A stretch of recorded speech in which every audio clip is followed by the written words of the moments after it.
Hey everybody, it's Andrew Gaffney with Demand Gen Report. We're here at BWMX and I'm joined by Andrew Marr with Triblio. Andrew's been doing a really interesting video series on Ask the ABM Expert. We're getting a lot of interesting questions from practitioners in the marketplace. So while we're here together at the event, I wanted to share and pose some questions that we're hearing come up over the course of the event. Perfect. See your perspective on those, so appreciate you making time. So I was in your Lunch and Learn session earlier. I thought one of the really interesting aspects that you discussed was around sales activation and how critical that is to ABM success. And that's something that we hear a lot of organizations struggle with. Can you share a little bit about why that's so important and why maybe organizations are struggling with that? Yeah, so I think with the rise of account-based marketing, marketing as a function really took the lead on getting campaigns organized and planned, but how to actually get those handed over to sales for successful follow-up has been a struggle, and it's been harder to figure out than just launching ads, things like that. Right. So one of the first things we saw in the market was what I would really just title as sales alerts, where marketing might generate some activity and then send an alert to sales saying, hey, this company was on our website, or they showed some interest, you should follow up. And that was kind of where it stopped. Marketing couldn't trace what happened from there, and sales really had more questions than answers from those alerts. Well, who do I follow up with? This is a big account. What should I say when I reach out? What are they interested in?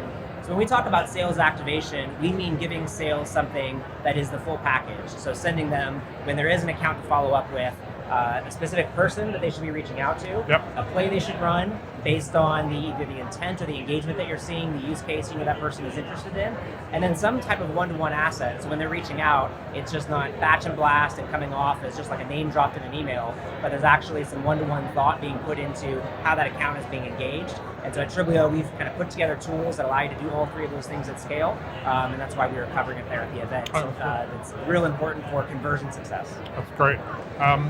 The other thing we hear a lot about is the fact that what channels people should be using for ABM and sort of a multi-channel approach to it. I'd be interested to get your perspective. Advertising, there's more discussion around ABM advertising as a strategy. How does advertising fit in versus other channels? How are you seeing sort of a multi-channel approach work? Yeah, well, I think that advertising is always going to be the easiest thing for marketing to get started. There's no integrations typically needed for it. There's existing budget, existing creative. So it's an easy thing, kind of turnkey to turn on. Two myths, though, that I think we have to kind of constantly get around with advertising and account-based marketing. The first one is that there's always just one approach to do it. So if you talk to different practitioners or people in the market, they might think, oh, you should always use IP-based targeting, or you should always use cookie-based targeting, or you should always do this or that. The truth is that all of our most successful customers we've worked with are using some blend of those. You really want to keep your options open and be able to advertise with a variety of tactics. The second one is that advertising on its own, and you asked about multi-channel, this idea that advertising on its own is going to be enough for ABM success. It's not. It can create engagement and awareness and get your name in front of people who weren't aware of you before. But if you're not then personalizing interactions down funnel when those people come to your website and the sales is being teed up to follow up with them, the conversations they're having with you at events like this, you're not going to be able to get pipeline revenue from those accounts. So advertising is a good first step, but you really have to keep your options open about how you're practicing it and not just buy into one thing, and then know that you're going to need to be able to personalize other components of your campaigns if you want to be able to actually convert all of that activity into revenue. Great.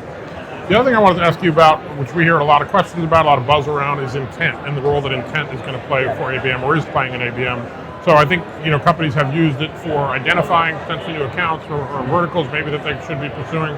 Talk to me about sort of how you're seeing intent play out at different aspects of ABM. Sure. So when we talk about intent data, there's two types, really. So there's first party, and that's all of the hidden but kind of company-specific information that's on your first party channels, on your website, but it's anonymous, things like that. And then there's third party, what's happening on research sites, on analyst downloads, things like that. So both of those are important. First party is really good for high quality signal, which is pretty limited because you might not actually have everyone's eyeballs yet. Third party gives you lots of scale, but it can be pretty noisy. And so some combination of the two of those is usually necessary. And then in terms of how people are using it most successfully, you mentioned finding the best accounts to reach out to. That's definitely part one. The other thing that intent can do for you is it can really inform your segmentation. So when you do see that an account is interested, they're in market, if you're a company that's relatively mature, you have 3, 5, 10 different products or solutions, you don't want to just reach out to them because they're interested in something. You want to reach out with the problem that they're having, with the relevant solution, and intent data allows you to know what message to reach out with as well. So those are the two ways we see intent data showing up the most, I think, in people's ABM. Awesome. Thanks for that. The other thing that's been sort of a buzzword you hear a lot in sort of the general technology landscape is around AI, but it seems like it's really starting to take hold within B2B marketing and within ABM. Talk about where you're seeing AI have real impact on ABM as an application. Yeah, I think as people are getting started with account-based marketing, they're looking for technology. They're also really looking for expert guidance. They want some sense of they're working with a partner who's going to help them succeed. And I think AI kind of holds an allure for people that, oh, well, if I have AI, it kind of replaces expertise we don't have in our team yet. I think that the first thing is, actually working with an expert team is probably the first step. AI, though, does allow you to begin, if you're doing that type of segmentation we talked about, automate plays, and that's really the place we see it taking.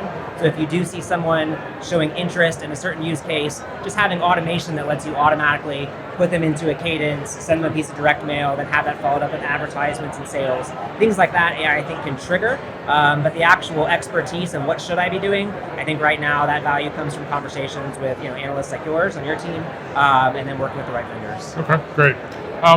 ABM has exploded over the last 3 or 4 years, I think, but it debatably didn't exist as a technology offering 5 years ago. So it's evolved really quickly. But how do you see sort of the most dramatic evolution today and over the last year and maybe into next year? Yeah, when we started, when I started first working with ABM practitioners 4 or 5 years ago, it was very different. People did not have their target account list organized. They didn't yet know, which channel they wanted to start with. So it was very, beginner stages of how do we even put our initial list together. Now we're seeing that programs, people have very defined ideas of what their ICP is and how to go about building their list on an ongoing basis. They probably have some idea of how they want sales to be following up if they can actually just, execute on it like we were talking about earlier. I think the thing that's changed the most about teams, I remember when we got started, I thought, we'll know if ABM is going to last if just like marketing automation brought around the demand gen function, the marketing operations function, I want to see in 3 or 4 years people hiring for director of ABM, ABM manager. Which we're definitely seeing. And the last 9 months, I get application or people asking me all the time, hey, is there anyone in your network we're hiring for this role? I think that really speaks to the maturity of ABM teams and that now they're wanting to bring things in-house. So I think 4 years ago, 5 years ago, if someone was getting started, they might have wanted an agency or someone who they could just give a program to and say, just run this for me because we don't have the capacity, we don't have the expertise. People want control of their ABM programs now. They want to be able to design the steps. They want to be able to orchestrate things on their own terms, start things, stop things, tweak, optimize, and not just farm things out for that agency model as much. So in terms of the evolution of teams, I think beginning to hire for that ABM leader and what that means for bringing control back in-house has been pretty significant, and it's probably the biggest shift organizationally that we've seen in the last couple of years. Yeah, I agree. I mean, we're seeing it here with the attendee base at the event. We're seeing a lot more ABM titles. We're seeing a lot of people hire and recruit for them as well. Yeah. Final question I wanted to ask you was around measurement. ABM brings with it, I think, especially as people evolve in their sophistication, that measurement should change. What kind of advice do you give clients around measurement, sort of how they should evolve, where the metrics should change? So first piece of advice, don't make it overly complicated. Most of our customers who are the most successful in rolling these things out are measuring based on the highest level, pipeline influenced and then revenue influenced. We can actually introduce a funnel that gives them more granular stages than that, but not trying to make it too complex too early. The other piece of advice is to take your time in educating your internal stakeholders. We've had customers introduce account-based metrics alongside their traditional demand funnel, leads to MQLs, and that takes about a year of them showing both sets of metrics at the board level and to senior management before people actually begin to kind of place weight on those account-based metrics and really trust that they can use those to understand how well their go-to-market strategy is doing and where to invest dollars. So expect to use both, but to have a clear, simple plan for what those metrics should be, and then to give your leadership time, give your board time to understand what those metrics mean and to begin to start asking for those more than they're asking for MQL numbers, because we've educated people on MQLs for a decade, and it's going to take a little while to get people transitioned off of that. That's a great point. Well, I want to thank you for doing this. This was great education for me, and I think for our audience. Appreciate it. All right, thanks, Andrew. Thanks. Take care, everybody.